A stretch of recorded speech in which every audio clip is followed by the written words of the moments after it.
Hello everyone, here is the reading of the lesson The Nightingale.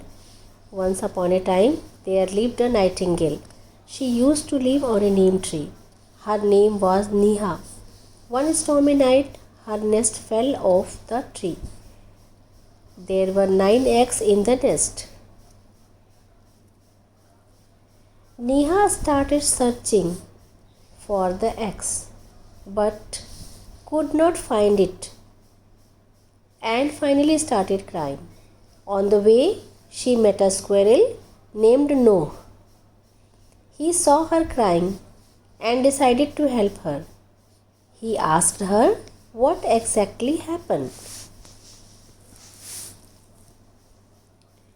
She replied, "The storm broke my nest and I lost all my 9 eggs."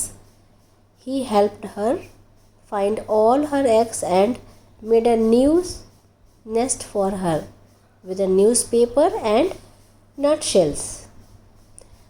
After the squirrel built the nest for Neha, she thanked him. Thank you.